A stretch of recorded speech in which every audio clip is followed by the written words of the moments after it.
जीवन जब अंधकार से घिरा लगता है, जब सारे रास्ते बंद फील होते हैं, तभी एक नई किरण जन्म लेती है।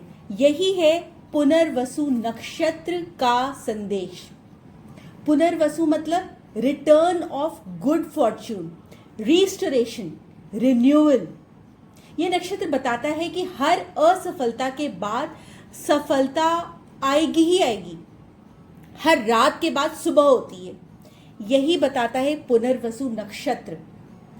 पुनर्वसु नक्षत्र का जो संबंध है वो अदिति माता से है। इसके पीछे एक स्टोरी है। एक समय असुरों ने देवताओं को हराकर स्वर्ग पर अधिकार कर लिया। संपूर्ण ब्रह्मांड अंधकार से डर गया, भयभीत हो गया। देवता सारे पराजित होकर के सारी दिशाओं में इधर उधर भागने लग गए।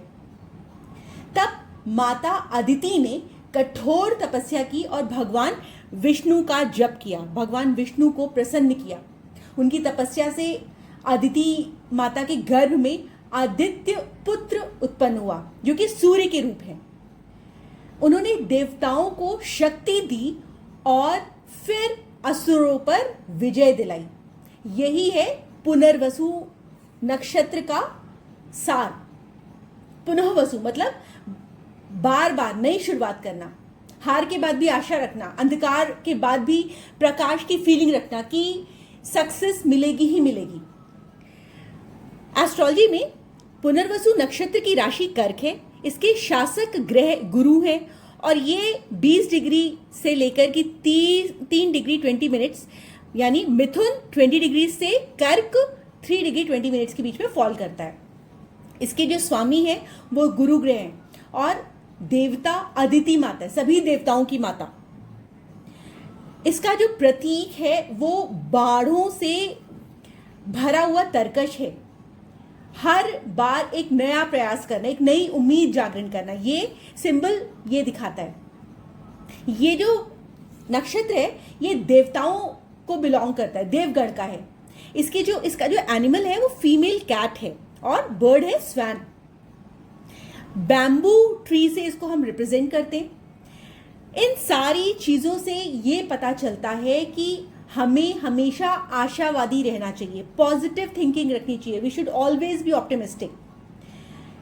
इसकी खासियत है कि मुश्किल हालात में भी हमारे को उम्मीद बनाए रखना चाहिए। परिवार से ये लोग जो होते हैं बहुत ही गहरे तरीके से जुड़े होते हैं, लेकिन अक्सर जीवन में बार बार परिवर्तन या परिस्थितियों के बदलाव के कारण से थोड़ा सा निराश हो जाते हैं। तो ये नक्षत्र यही बताता है कि निराशा नहीं रखनी है। पुनर्वसु नक्षत्र के जो लोग होते हैं कौन से करियर्स में सक्सेसफुल होते हैं?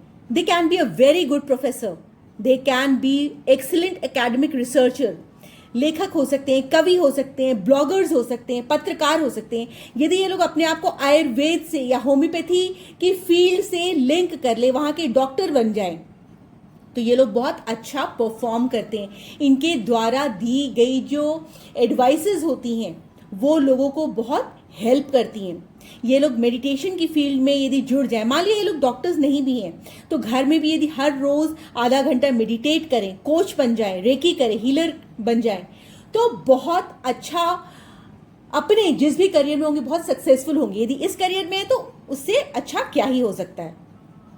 इन लोगों को न्यूट्रिशनिस्ट बनना चाहिए, हर्बलिस्ट बनना चाहिए, स्पिरिचुअलिटी की फील्ड को, स्पिरिचुअलिटी के पाथ को फॉलो करना चाहिए। बिजनेस और मीडिया में भी ये लोग बहुत अच्छे होते हैं। रियल एस्टेट एजेंट बहुत अच्छे होते हैं। यदि ये लोग मकान और जमीन से जुड़ी हुई कोई करियर को ऑप्ट कर लें या एग्रीकल्चर फील्ड में लिंक हो जाए या प्रकृति से जुड़े हुए काम कर ले, धार्मिक कार्य कर ले, समाज सेवा कर ले, मोटिवेशनल स्पीकर हो जाए, मतलब ऐसे काम करें जिसमें दूसरों का भला होगा। जब दूसरों का भला होगा तो इनका भला ऑटोमेटिकली होगा। पुनर्वसु नक्षत्र हमें सिखाता है कि हमें हमेशा पॉजिटिव रहना चाहिए, ऑप्टिमिस्टिक रहना चाहिए। हार हमेशा अस्थायी होती है, पर आशा जो है वो कभी नहीं छोड़नी चाहिए। सच का हमेशा साथ देना चाहिए। जैसे अंधकार के बाद हमेशा सवेरा आता है, वैसे ही कठिनाइयां आपके लिए चैलेंजेस लाती हैं, लेकिन उसका डट करके सामना करिए। कठिनाइयों के अवसर को जरूर यूज करिए। इस नक्षत्र के जातक का जीवन भले ही चुनौतियों से भरा हुआ हो, लेकिन एंड में वे अपने घर में, अपने सुख साधन में और मतलब हर फील्ड में लोग सक्सेसफुल हो सकते हैं। बस इन लोगों को आशा नहीं हारनी है। तो इस नक्षत्र को इस प्रकार से यूज करिए। इसकी नाड़ी जो है वात है, और यदि इस नक्षत्र के पॉजिटिव रिजल्ट्स को आपको अटेन करना है तो आप उत्तर दिशा की तरफ मुंह करके अदिति माता का मंत्र जाप करें या पुनर्वसु नक्षत्र के मंत्रों का जाप करें तो आपके लिए बहुत अच्छा होगा। अपने घर में बैम्बू का ट्री लगाएं, उसकी सेवा करें। ये नहीं कि लगा करके छोड़ दिया और फिर चाहे वो मुरझा रहा है या जो भी कुछ हो रहा है। ट्री लगाएं, पेड़ लगाएं, उसका पौधा लगाएं, उसकी केयर करें। फिर जब वो पौधा बड़ा होने लग जाए तो उसको जाकर के किसी पार्क वगैरह में लगा दें। इससे आपको इस नक्षत्र के अच्छे रिजल्ट्स मिलने शुरू हो जाएंगे। यदि आपको मेरी ये वीडियो पसंद आई हो तो प्लीज चैनल को लाइक करिए, शेयर करिए एंड सब्सक्राइब करिए। Thank you so much for your patience.